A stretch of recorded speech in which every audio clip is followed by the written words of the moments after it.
Hello and welcome to Off the Shelf Reviews. I cast a spell on you, and now you're mine. And I'm Gary, and today we're going to review and discuss Cast a Deadly Spell, which released in 1991 from writer Joseph Dougherty and director Martin Campbell. Ian, why don't you give us the synopsis? Well, the story follows Fred Ward playing Detective Harry Lovecraft. He's living in an alternative Los Angeles in 1948 where magic exists. But Harry has made it his job to not use magic while everybody else around him is using it for every task in their lives. Harry has been asked to investigate a missing book, the Necronomicon, which is wanted by David Warner's character, Amos Hackshaw. Amos wants the book for some nefarious scheme, and as Harry's investigation deepens, he realizes that once he finds the book, he might have to save the world.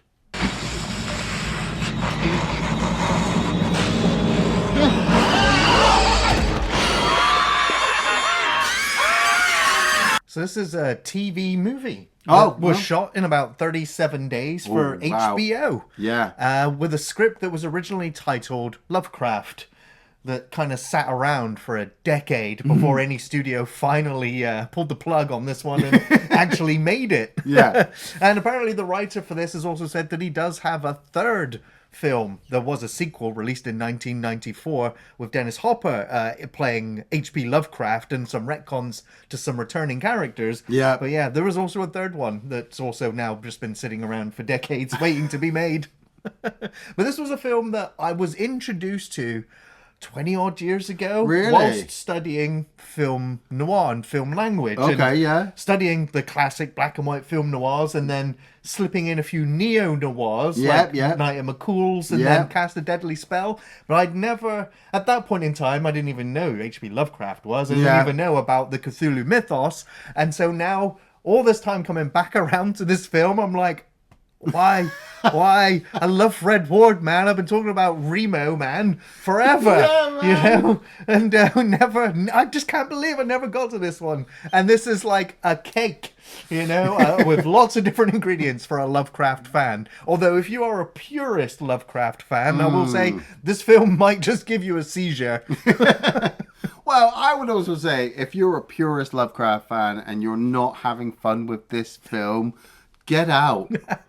Get a life, man. Because, Hey, man, have you seen the face of Lovecraft? It looks like a man who doesn't smile. dude, the era that guy lived? Yeah, no one smiled. No one smiled, you know. He was miserable. And he had all that stuff stuck in his fucking head, thinking about elder gods and shit. So no wonder he was, like, miserable. But anyway, I heard about this film only a couple of months ago. I've never heard of it before until somebody in my other work said to me, Ian, do you know who Fred Ward is? And I'm like, yeah, it's the guy from Tremors. He's like, have you ever heard of Cast a Deadly Spell? And I'm like, no, what's it about? And he's like, oh, it's a detective movie. It's a TV movie. It's really quite funny and cheesy. And I'm like, well, I like Fred Ward and we're always looking for funny, cheesy movies on this channel just to get us past YouTube.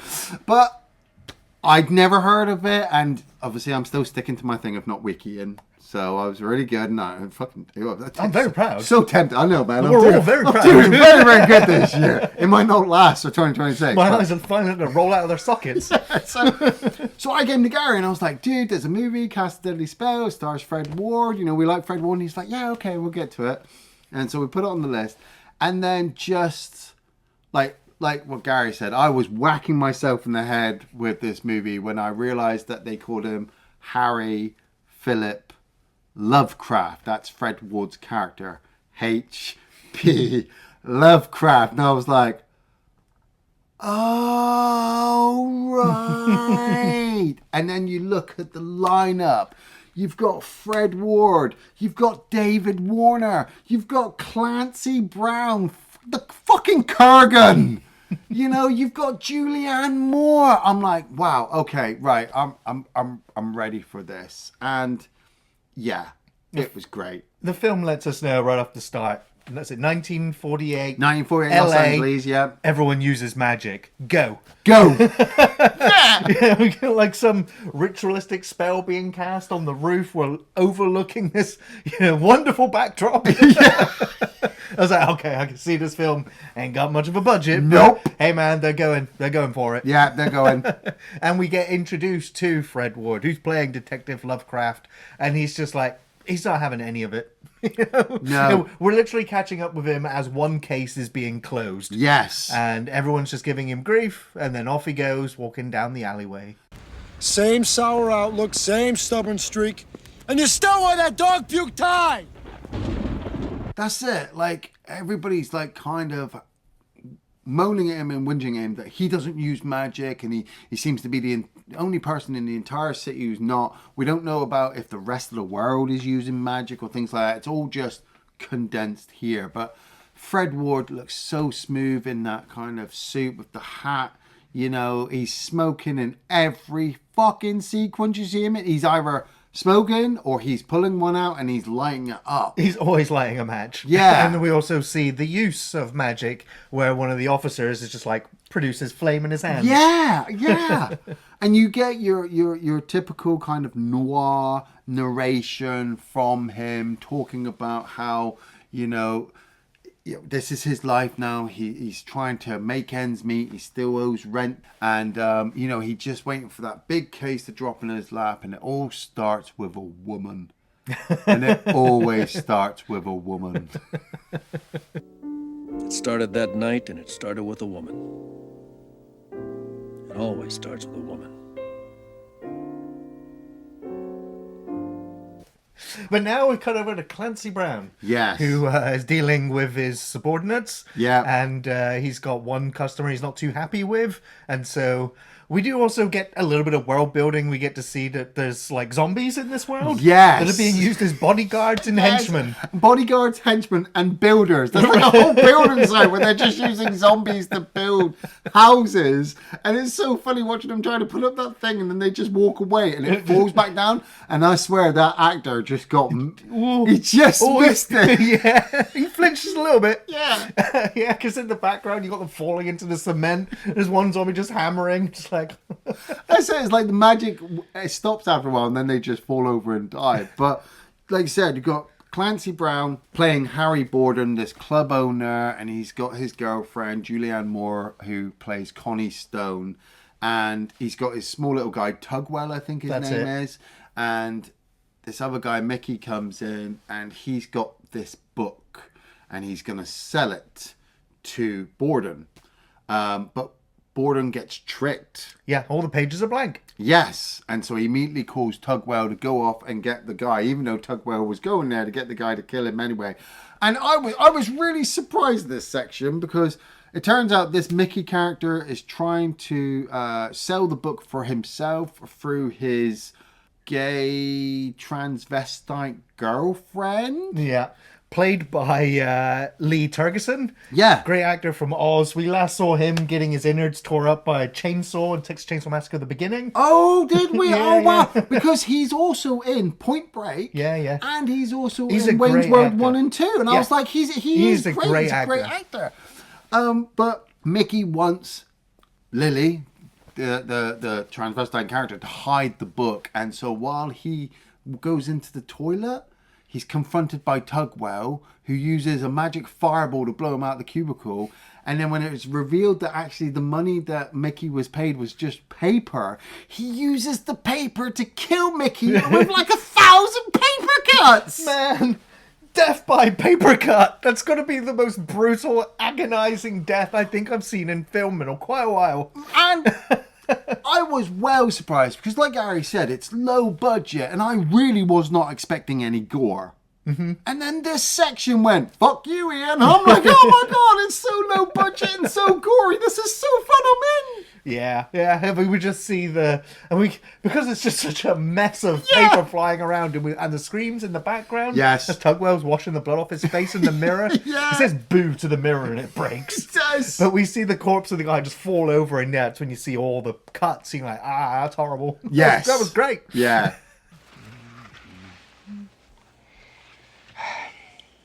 Boo. But it's revealed to us through Fred Ward having to go and speak to David Warner's character Amos Hackshaw that Amos was the guy who had the book, and it turned out that Mickey stole it from him because he's working because Amos is working with Borden. They have this kind of nefarious plan going on because it turns out that Amos has a 16-year-old virginal daughter. Now, that can't be anything promising in the future. Human sacrifice. But she's a unicorn hunter. Right.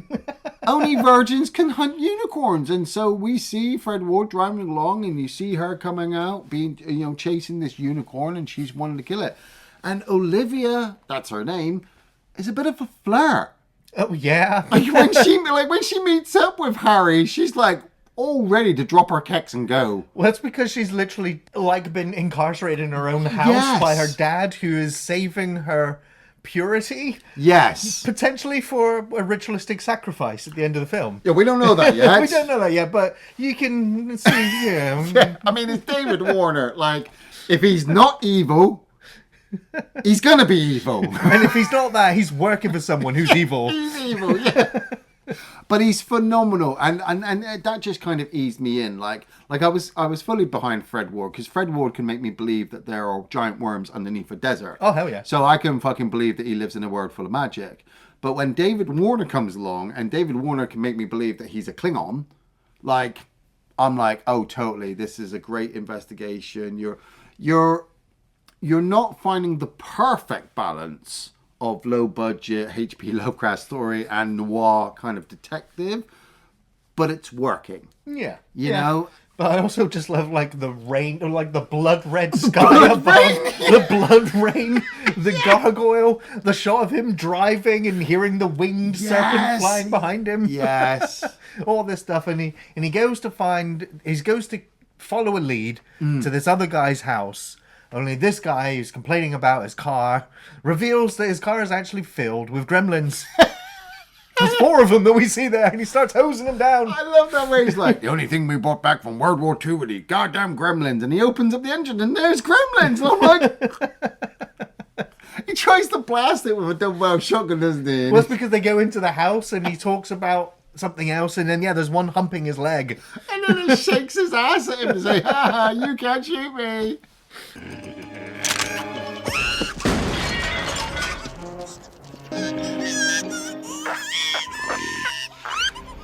And that's it. Harry's now investigating the transvestite Lily character because he hasn't put it together yet that Lily is a man. He's still looking for Willis, I think is his actual name. And nobody knows Willis, but they know Lily. And so this is where he ends up going to the club. He meets up with Harry Borden. Just say it's the Dunwich Room, which of course, yes, the Dunwich Horror. The Dunwich Horror, that was name drop. Name drop. And this is where it's kind of revealed to us that there's a bit of a back history here. So Harry Lovecraft and Harry Borden used to be great detectives in the city. But Borden became bad. He became a corrupt cop. And he either stiffed Harry Lovecraft or Harry had to bring him down. While also... Harry Lovecraft was in love with Connie Stone, played by Julianne Moore, but she inadvertently ended up leaving him and going off with Harry Borden because she wanted more money and more excitement. She's a money grabber, I suppose. She's a classic femme fatale. Femme fatale, yes. And I just love this. I love this dialogue between... I love Clancy Brown. I could listen to Clancy Brown fucking... it's fucking Mr. Crab. Right. If I can watch episodes of fucking SpongeBob SquarePants with Mr. Crab talking to me, I can watch fucking Clancy Brown tell me about living in Los Angeles and being a gangster. It's 1948. The future is here. You don't wise up, you're going to be left so far behind, it'll cost 30 cents just to send you a postcard. I didn't know you cared. Yeah. It's great. Harry is obviously given the information that obviously he's looking for something, but Borden's not involved, and he meets up with Olivia. Doesn't he turn up at his house? Yeah. What, is his office? Because right, he lives in his office. Right. Yeah. And he decides to take her out for breakfast. And Tugwell has decided to follow them and writes like an incantation on a note, doesn't he? Some mystic runes. Yeah. And gives that to the owner to then give to Lovecraft while he's sneaking out the back. Yeah. And Lovecraft's like, what is this? Goes into the kitchen in the back to find out what's going on. And, well, ends up brawling with the owner for a little while. Yeah. And somebody else goes to pick up the rune paper that's fallen on the floor. And read it. And read it. But then we notice that the pot is... Well, it's almost on fire, and there's this otherworldly colour coming out of it. Yeah. And then something in there starts punching the pot from inside, trying to escape. It's like a soup demon? An oatmeal monster.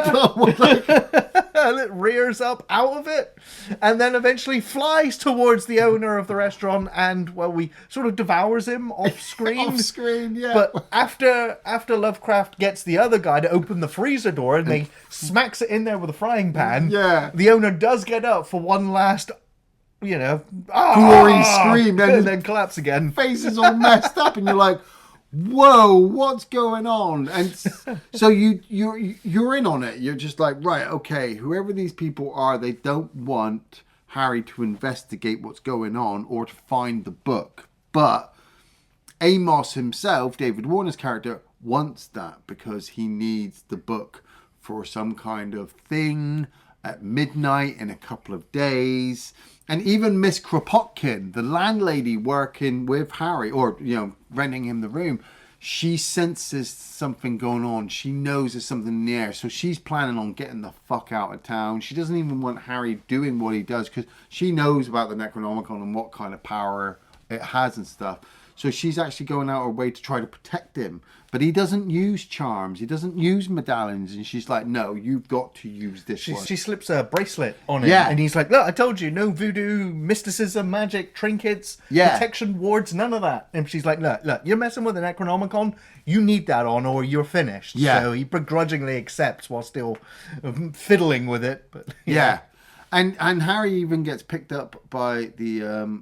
by his old police commissioner and taken to the police station. And I thought that bit was great because the film subtly puts things in the background to remind you that you are in this magical universe. You're watching like at the train station or somewhere where they've got luggage, but the luggage is floating. And I'm like, this is early 90s. This is long before Harry Potter would attempt to do the same thing. Yeah, with magical train stations. Yeah, exactly. Like when they go to the police station, there's vampire hookers, there's werewolf men being interrogated, there's witches, there's a seance going on. The thing that got me at first, because I was looking at it, I was like, oh, that's kind of neat. And then I was like, it's fake. It's a fake. Because I was like, all of the, I was looking at the shadows of the feet, but basically it's the room where Lovecraft is there, and he's there with Connie, and on the floor is the silhouette of the windows with police written on it. Right. Oh yeah. And I was like,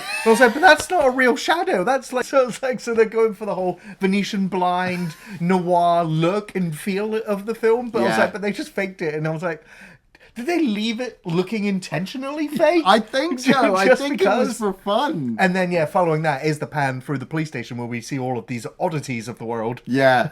And then the police interrogating the werewolf. I love it when he comes right up close with a lamp right beside him. He's like, you can howl all you want. Your boys can't hear you now. Well, what are we drinking to? Nothing. We're just drinking. Yeah, Charles Hallahan playing Detective Bradbury, the guy in charge. He's trying to be friendly with Harry, but Harry's just not giving him any info. And Fred Ward's dialogue, I thought, was just so good because they would question him and he would counter, and that would put them on the back pedal by going, well, what am I supposed to say now? And then he's already 2 steps ahead. But they tried to interrogate him, didn't they, to try to get some real information out of why this guy at the cafe died and what this investigation's all about. And Harry's not having it, but his landlady comes along with her cousin, and he's just like, I'm an attorney and you shouldn't have done this. And they managed to get Harry out, but he's slowly starting to piece it together. Like all this stuff's connected, and that's That's kind of when I think he goes back, doesn't he, to his office, and that's where he meets Connie again, Julianne Moore's character. Yeah, and they sort of rekindled their romance. Yeah. Or whether, she's just being the old femme fatale and trying to get Lovecraft on side so that she can get away with whatever it is she's got planned. Yeah, totally. And he's also, like, Lovecraft has also decided that he wants the other cop, was it Grimaldi? Who's just like a bumbling kind of idiot in the movie, to keep an eye on Olivia because he wants to keep track of her. She's also finding the whole police station rather stimulating. She is, and she's also very excited to have this detective follow her around and things like that because her eyes have been open to it all and the world is her oyster kind of thing. And so Harry's investigation continues. He goes to the building site with the zombies and realizes that this land has been bought by Amos Hackshaw, and he's hoping to obviously do something, but it's also partially owned by Borden. And so it clicks on to Harry that they must have some kind of deal going on, particularly with this book that he's still looking for. And that's when he does find the information out about Lily and where she's staying. And so he goes to find Lily, talk to her, finds the book, but he's been followed by a gargoyle. That bursts his way through the walls. Oh my God. And eventually punches a hole right through her. Through Lily, yeah. I was like, damn. Whoa.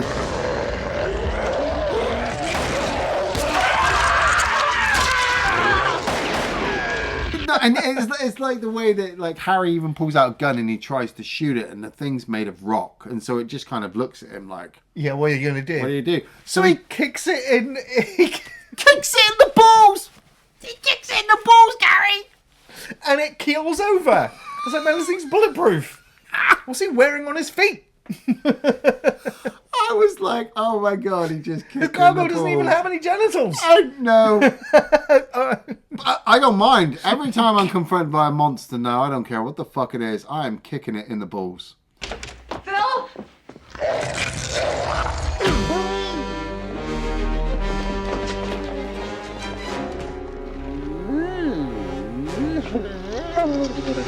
And then once the gargoyle has killed Lily, Borden turns up, takes the book, takes Harry, takes Connie. He's got, Amos turning up with Olivia as well, and they're heading to the building site. And the plan is, from what I gather, that Amos is going to use the book to bring forth a monster, an elder one, which is going to eat Olivia because she's a virgin, granting Amos godhood. Once he's got godhood, he's going to grant Borden, Clancy Brown's character, a kind of ownage of Los Angeles. But Connie's not in on that. She hates that idea, and so she shoots Borden dead. Yeah. And I was like, fuck, man, I wish Clancy had got like a cool kill. Yeah. And he's out of the film, which is like... Oh. That's it, he's out of the film. I mean, being killed by his girlfriend who he's in love with, who betrayed his old partner and then betrayed him. I'm like, alright, yeah, it was kind of predictable, but I'm still fun with it. And so she then gives the book to Amos, and Amos is there, David Warner. And you got fucking... David Warner just reading ancient scripture, summoning ancient ones. I was in on it. It's like reading Shakespeare. Yeah. It's just natural. It just fills you with that power. Like, he believes it, so you believe it. Yog Sothoth is the key and the guardian of the gate. He knows where the old ones have trod Earth's fields and that they will tread once more. Sorcerer, emissary, changeling, outsider, thou art the whisper in the dark. But it's the one weakness I think of this whole movie was this monster reveal at the end. I mean, it looked cool and I liked the way it was revealed, but it didn't do anything. Yeah, the Earth like breaking in a giant X and it emerging up and then just kind of slumped over on the dirt. It's like too big to move. You called me what? Like it took me ages to get here. Now what? Yeah. Where's the virgin? Yeah, where's the virgin? Oh wait, you haven't got one? You haven't got a virgin. And Amos is like, what do you mean I haven't? She's supposed to be out. And I'm like, dude, no. You let her out of the house. You let her out of the house. And so the monster drops Olivia and doesn't want her, and instead it eats David Warner and disappears. which I was like, that's a bit weak. But then the gargoyle just fades away. Yeah. And then the zombie bodyguard just falls over. I'm like, is all magic gone? Like, no, I think just all the immediate surrounding magic. Yeah, I think once they defeated Borden and or David Warner's character, that their magical influence had faded. But magic still kind of exists because the Necronomicon still exists. But Harry Lovecraft, after saving the day, reveals that obviously Connie is going to have to go to jail because she did murder a man. Right.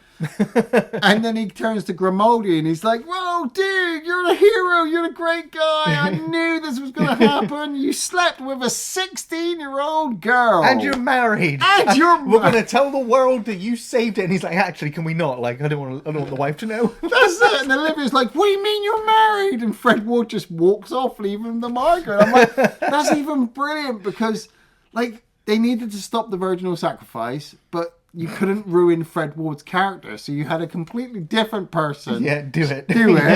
And now he's got to deal with the price, while Fred Ward kind of just walks away like, yeah, another case solved. Another case. And hopefully he got paid so he can pay rent this month. Well, yeah, well, that's it. He does. I think, obviously, saving the world as well was enough for the landlady to let him off for a bit. But I just love that bit where he's back in his office, the sun's kind of shining, he's got himself another drink, and he's got the book. Yeah. I'm like, man, we should have a fucking series on this. Like, 3 seasons of Fred Ward fucking fighting Lovecraftian monsters. I've been saying it for years. There needs to be a TV show dealing with the Lovecraft mythos. Why hasn't it happened yet? You said it yourself, didn't you, before we turned the camera on? Fucking, they should have got Fred Ward in Lord of Illusion instead of Scott Bakula. Like, Yeah. This was the casting that worked. this was it. Yeah. Although, before we get into favourite scenes, I do have a couple of, I guess, continuity errors or totally, like issues. But the note with the runes on it, I'm pretty sure the runes that were written changed in every shot. I think so. Along with the piece of paper. I think it also changed between every shot. So I thought that because I was looking at the runes first, and then when they looked at it again, I'm like, is that the same is thing? that the same wording? Or like, is it changing as he's looking at it? Is it trying to turn into a word that you read that brings the demon forth? Because it's magic. Is it changing all the time? Yeah. But I was looking for the strings on the oatmeal monster thing as it flies out of the tank. Yeah. I couldn't see the strings. Wow. So I was like, okay, that's all weird. right. I was kind of the same with the gargoyle. I was like, is that somebody in a suit? is, Is yeah, that a yeah. mannequin? It is. It was really quite cool and Yeah, detailed. so the suit was really good and the makeup was good. Although during the ending sequence when the big black zombie falls down, they're supposed to be outside, right? But behind the house you can see the roof of the soundstage that they're in. And it's just like, wait a minute, what's the beams up there for? But yeah, I mean, other than that, like you can tell when there's matte paintings and the backdrops are not seamlessly blended in. But The sky's colour. all of this stuff. It was just part of the film's charm. Yeah. And the fact that it's walking that line between comedy and horror, but it also has this cheesy campiness to it as well. It's like, it all blends together well. Yeah. Yeah. Ian, what were your favourite scenes? Well, most of them were Fred Ward.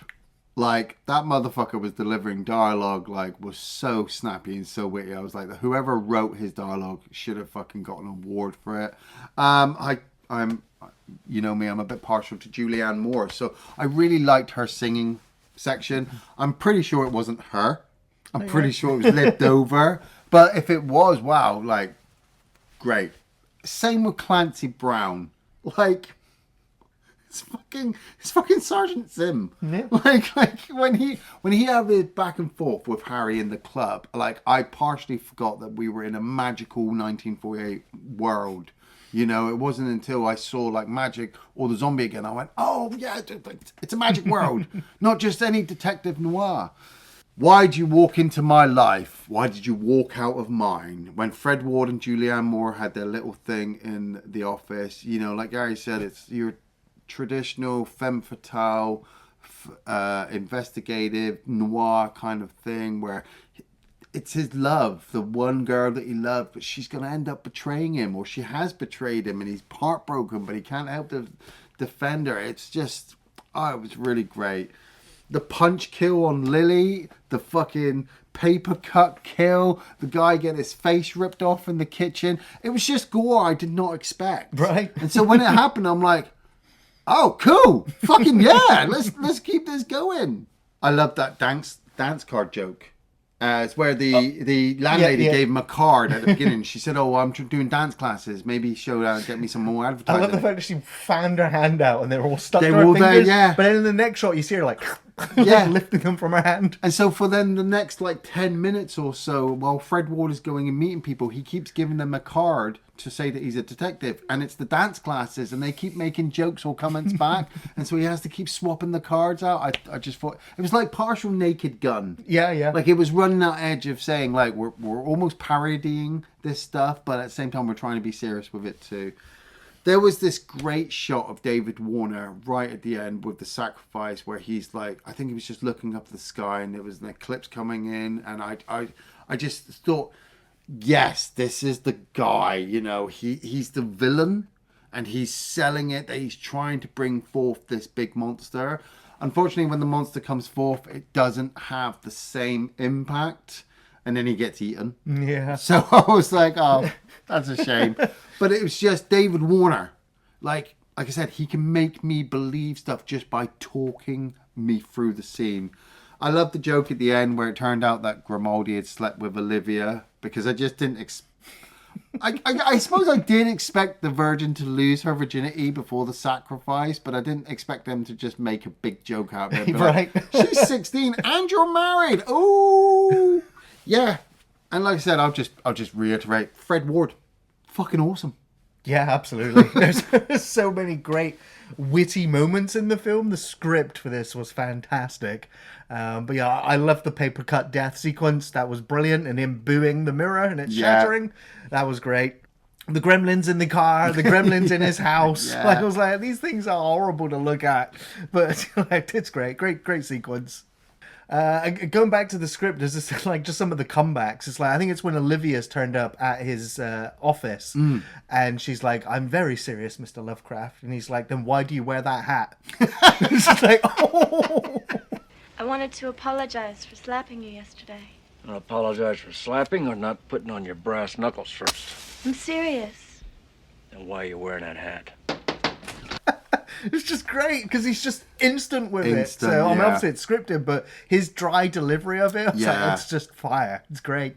It's toward another great delivery is towards the end where David Warner's giving his great speech and he's like, "I've been waiting centuries, millennia to be woken up," and yada yada yada. Yeah. And then Fred Ward just goes, "How long's that in dog years?" It's just like, it's just, but I mean, the film doesn't give you a moment to like listen and hear what they've said because it's just going on at a breakneck pace, and there's just another gag or another joke or another witticism. It's great. Yeah, I love it when they're in the police station and he's like, "What are we drinking to?" And he's like, We're just drinking. We're just drinking. Just two police officers just drinking. It's great. I love the whole police station sequence, the flying coffee, the seance, the werewolf, the vampire, the weird police decal on the floor. Yeah. That was great. Yeah, the monster at the end, I thought it looked great, but it's a shame that it doesn't really move much. It's just got this giant inner jaw that comes out and devours people. But that was fine. The gargoyle, it looked great, but it also... at a point just became kind of campy, especially when he got kicked in the nuts. So that was where I was like, yeah, it's funny, but I was like, oh, that's... You're ruining it. You're ruining it a little bit. But I don't even know what I'm expecting at this point. Exactly. But yeah, there are so many great moments. Ian, I think we know the answer. I totally recommend Cast the Deadly Spell, and I know that some people will tell me that, oh, the movie looks crap and it looks weak, but Fred Ward, like, he's great. He can sell you a movie just on his wit alone. I mean, if you've ever watched Tremors 2, okay?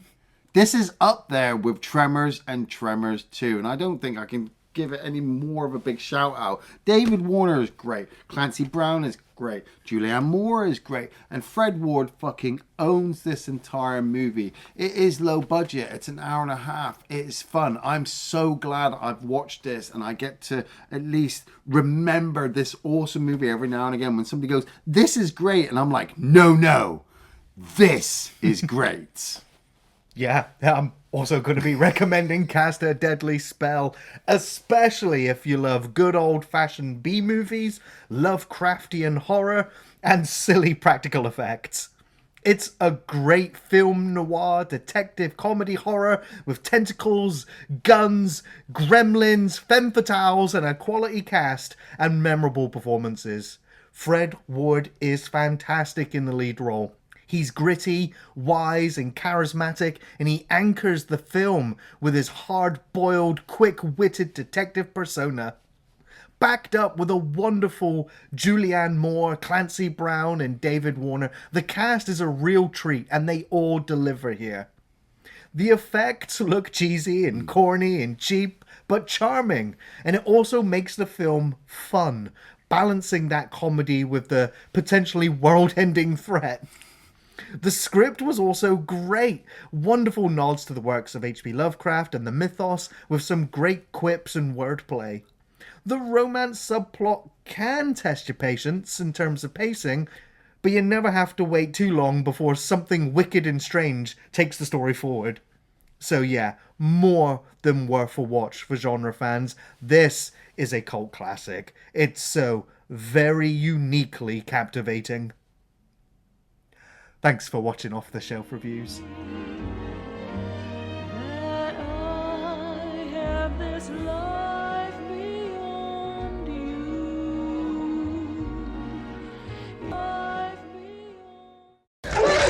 Hold it right there, Lon Chaney! Move away from the ferry and keep those meat hooks where I can see them.